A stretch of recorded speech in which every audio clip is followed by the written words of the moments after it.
Joss Randall. Salut les groupies, c'est votre cow-boy Joss Randall qui vient vous présenter sa 270e chronique après ASS Stade Lavallois, une chronique qui s'appelle cette semaine « Une belle tête de 11e ». Et avant les vœux, je la commence par une citation d'Edgar Faure qui résume bien tout. « L'immobilisme est en marche et rien ne pourra l'arrêter ». Alors, tout d'abord, votre cow-boy souhaite à tous les amoureux des Verts, autrement appelés les courageux, voire les sadomaso, une bonne année 2024. Alors, la santé, en gros, car pour tout le reste, vous ferez comme tout le monde, vous vous battrez pour aller le chercher. Quant à nos Verts pâles, souhaitons-leur, tiens, c'est vrai, qu'est-ce qu'on pourrait leur souhaiter ?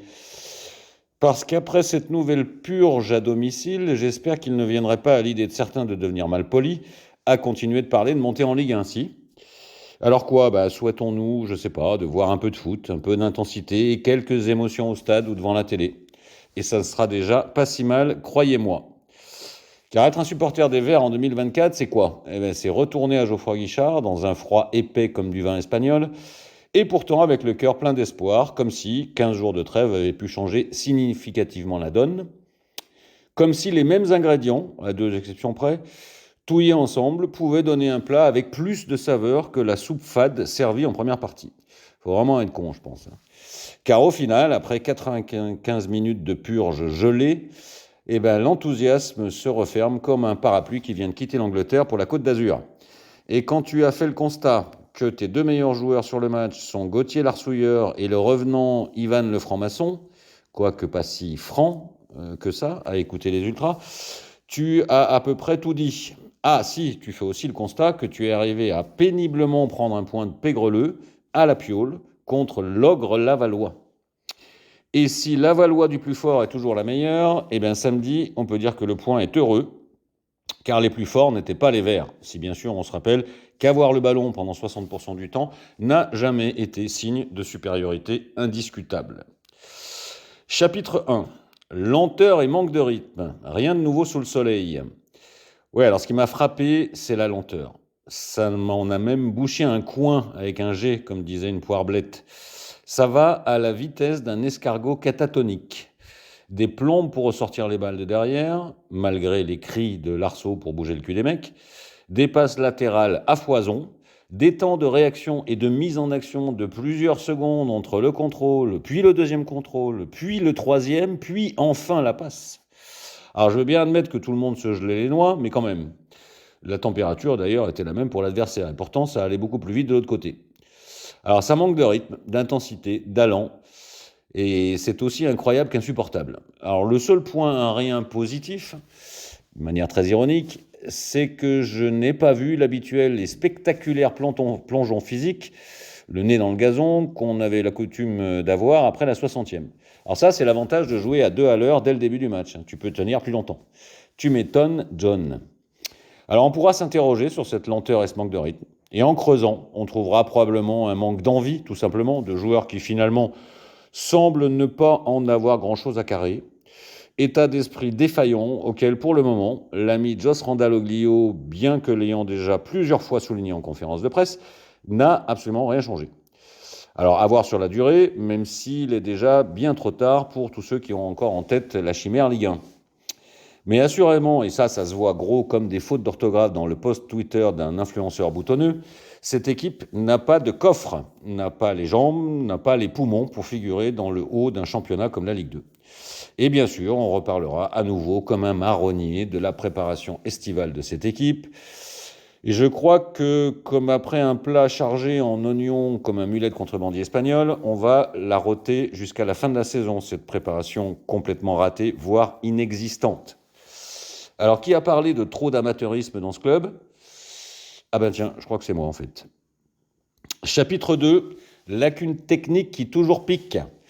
Oui, l'autre truc qui pique, c'est la technique. Alors que tous ceux qui annoncent que l'ASS a un des plus gros effectifs de Ligue 2, entendant par là évidemment l'effectif avec les meilleurs joueurs de foot, revoient d'urgence leur copie.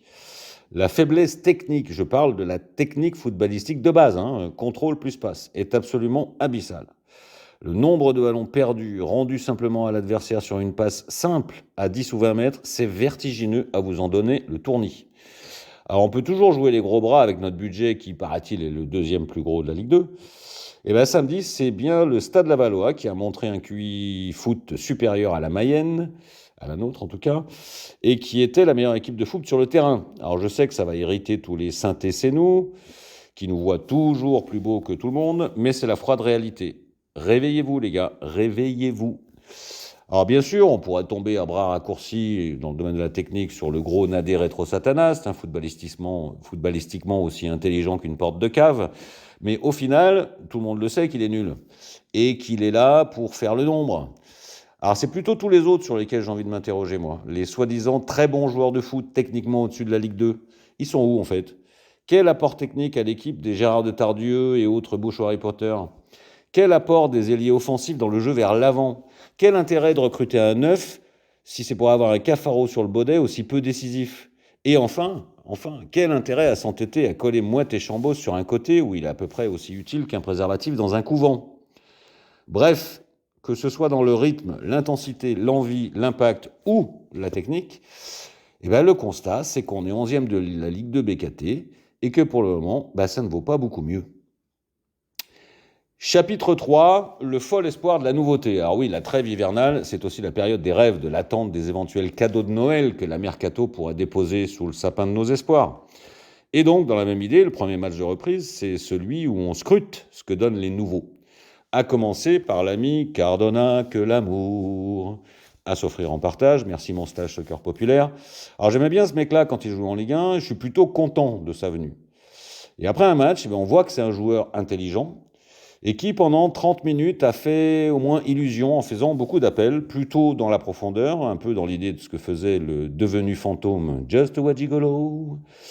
Seulement voilà, il a 30 minutes dans les jambes, le Cardona, après 6 mois à ne pas jouer ou presque. Et personne ne sait combien de temps il mettra à passer de 30 à 90. C'est le revers de la médaille de la Mercato d'hiver. Tu récupères généralement des joueurs en échec dans leur club et qui donc on peut jouer. Alors on ne pourra pas dire qu'il aura réellement pesé samedi sur le match au final. Au moins Christophe Béchu, qui a réussi à sauver ses miches pendant le remaniement ministériel et s'accrocher à son portefeuille, un peu comme Roland, au ministère de l'écologie, l'empreinte Cardone a été relativement faible.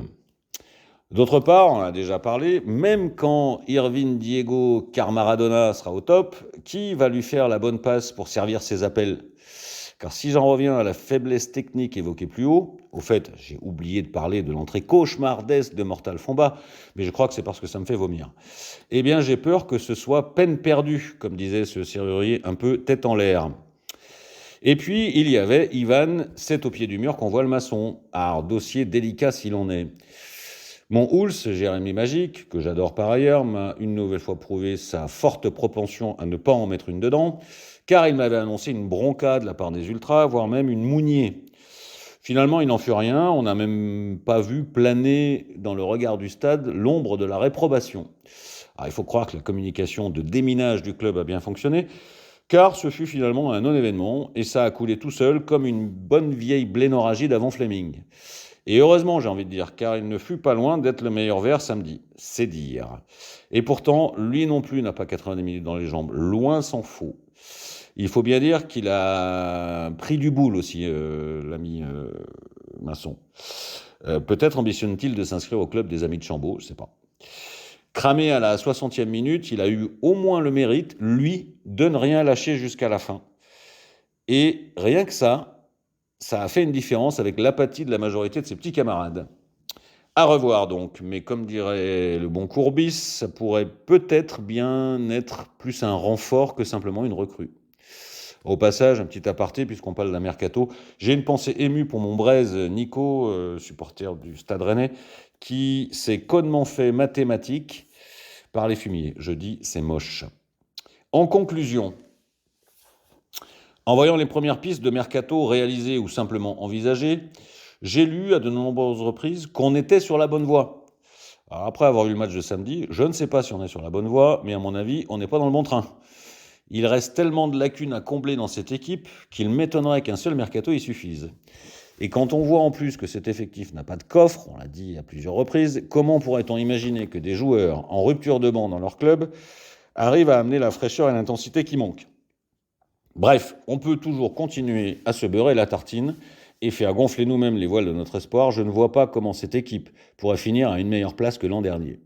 Alors désolé pour les optimistes BA, mais s'ils ont une once de réalisme au milieu de leur enthousiasme, ils verront s'émietter leur rêve de Ligue 1 comme un biscuit rassis sous les sabots d'un cheval. Pour cette saison en tout cas.